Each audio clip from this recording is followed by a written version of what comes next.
महाराज जी, मेरे मन में स्वतः ही आपका चिंतन चलता रहता है। मैं मन से आपसे बात करता रहता हूँ, प्रश्न पूछता हूँ, आपको देखकर खुश होता हूँ, आपके विरह में रोता हूँ, जब हंसते हो तो बहुत अच्छा लगता है। महाराज जी, आपका प्रश्न है कि मुझे कोई अन्य साधना नहीं आती, ना ही मेरे मन में कुछ बहुत अच्छा पाने की लालसा है। मुझे तो भगवत प्राप्ति के बारे में भी जानकारी नहीं थी। आपको जानने से पहले इस जीव को बहुत गलत आचरण किए। महाराज जी, मैं निरंतर नाम जप करने का प्रयास करता हूँ, मुझे सिर्फ आप चाहिए। क्या मुझे नाम जप से आपकी प्राप्ति हो सकती है?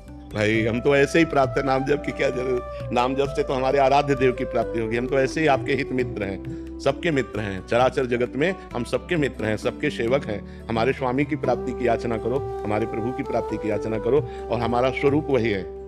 ये जो पार्थिव स्वरूप है ये नाशवान है, ये आज है कल नहीं रहेगा। लेकिन जो हमारा स्वरूप है वो हमारे जो इष्ट का स्वरूप है वही हमारा स्वरूप है।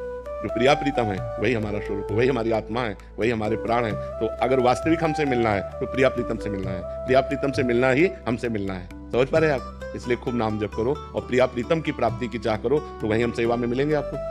ये शरीर तो आज है कल नहीं रहेगा, ये तो नाशवान शरीर है। महाराज मैं राधा रानी का भी नाम लेता हूँ तो आपके स्मरण। हाँ तो बढ़िया है। अगर संत का ध्यान या गुरु का ध्यान आवे तो शास्त्र सम्मत है। ध्यान मूलम गुरु मूर्ति, पूजा मूलम गुरु पदम, मंत्र मूलम गुरु वाक्यम, मोक्ष मूलम गुरु कृपा। इसमें कोई निषेधात्मक बात नहीं है, ये सकारात्मक बात है। आप इसे जरूर करते रहिए। महाराज जी, आपने बोला प्रिया प्रीतम से मिलना ही हमारा मिलना है, तो आपसे मिलना? प्रिया प्रीतम से मिलने के लिए ही होगा। हमसे वही मिलेगा जो वास्तविक मिलना कहा जाता है। ऐसे बैठना और चले जाना बात अलग है। जैसे वो बच्चा कहता है हर समय आप हमारे ध्यान में रहते हो, तो हाँ मतलब ये मिलने का संकेत है। ये विशुद्ध कृपा भगवान की है।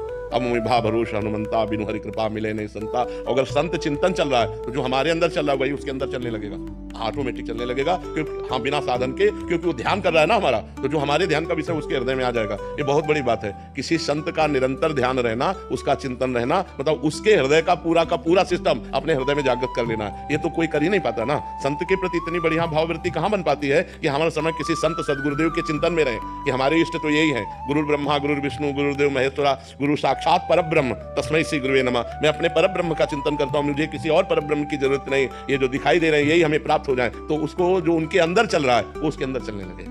मतलब निकुंज में भी आप हम इस तरह से नहीं कर सकते। निकुंज का दूसरा स्वरूप है। हम पार्थिव परिचय वाले नहीं रहेंगे। महाराज जी, फिर वहां पर आप हमको कैसे और हम आपको कैसे? जब हमारे स्वरूप को प्राप्त हो जाओगे तो हम आप दो नहीं रहेंगे, एक हो जाएंगे। वहां दो का प्रवेश नहीं। प्रेम गली अति सांकरी तामे दो न समाए। दो का प्रवेश नहीं है, एक का प्रवेश है। आप गुरु स्वरूप हो जाएंगे। जैसे भृंगी कीड़ा दूसरे कीड़े को लाकर अपने छेद में बंद करता है और फिर उसे अपना चिंतन कराता है, तो बिना शरीर त्यागे वो भृंगी बन जाता है। ऐसे ही संत, आप उस शरीर चाहे सब कीन्हा, जो संत का आश्रय ले लिया मन वचन कर्म से, वो वही बन गया जो वो थे। और तो जब निकुंज में प्रवेश होगा तो हम तुम एक ही होंगे, दो नहीं होंगे। हमारा तुम्हारा स्वरूप एक होगा, हमारा तुम्हारा मन एक होगा, हमारा तुम्हारा चिंतन एक होगा। समझ पा रहे? वहां मैं और तू नहीं है, एक है।